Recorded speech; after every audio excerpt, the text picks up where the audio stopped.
Who are you? A name? A body? A collection of memories? You might say, I know who I am. But what if that sense of identity is just a story? What if everything you believe about yourself, your personality, your past, your values, is a constantly edited narrative built by a brain that's wired more for survival than truth? Neuroscience shows us that memories are not fixed, but reconstructed. Psychology reveals how our self-image changes with each interaction. And philosophy?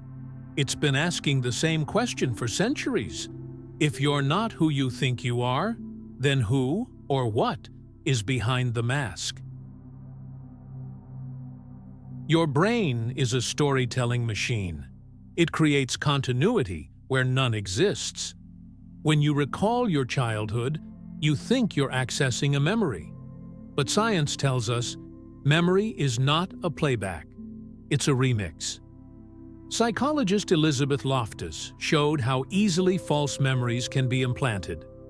What we remember today isn't what happened. It's what we believe happened. Dan McAdams called it the narrative self, the ongoing story we construct about who we are, often unconsciously. Think about how people adjust their social media profiles over time, highlighting successes, reshaping failures, even deleting old posts that no longer align with who they believe themselves to be. We are constantly revising the story we tell, both to others and to ourselves. But it's just that, a story. One we keep editing to make sense of our choices, mistakes, and desires. There is no central you in the brain. No hidden room where your consciousness lives? Neuroscience shows the mind as a network, a conversation between different modules, each with its own job. Split brain experiments by Roger Sperry and Michael Gazzaniga proved this. When the brain's hemispheres were separated, each side formed its own perception, even its own sense of identity. Imagine a person shown the word key to one hemisphere and ring to the other. They might draw a key ring, even though they can't verbally explain why.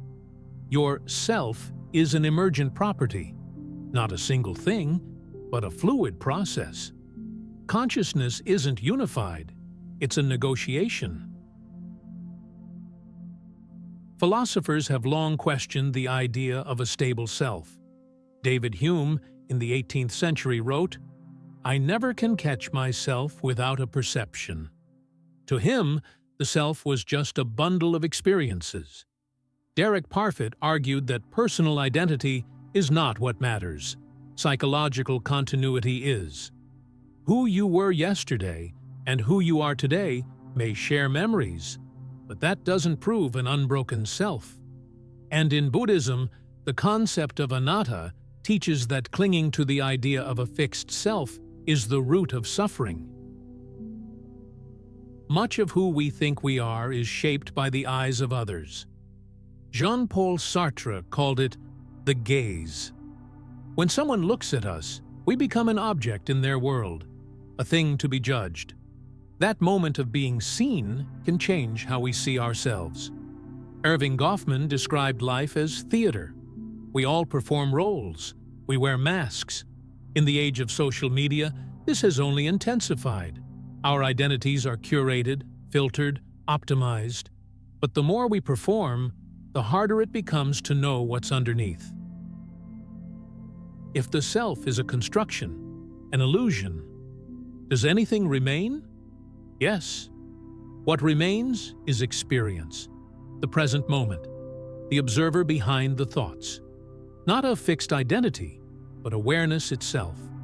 That space where perception happens, where the story unfolds. And that might be more real than any narrative you've ever believed. So how do we live knowing the self is fluid? We let go of the pressure to find ourselves. We observe thoughts without identifying with them. We embrace change as natural, even necessary. Meditation, Mindfulness, shadow work, intentional reflection on the parts of ourselves we tend to reject or suppress, such as jealousy, fear, or shame. These practices help us detach from the false self and move toward presence. You are not your thoughts. You are not your past. You are the awareness behind it all. Maybe the self was never meant to be found, only explored. And maybe that's the most human thing about us. So I'll ask you again, who are you? And more importantly, who might you become? If this video made you think differently, subscribe for more explorations into psychology, philosophy, and the mystery of being human.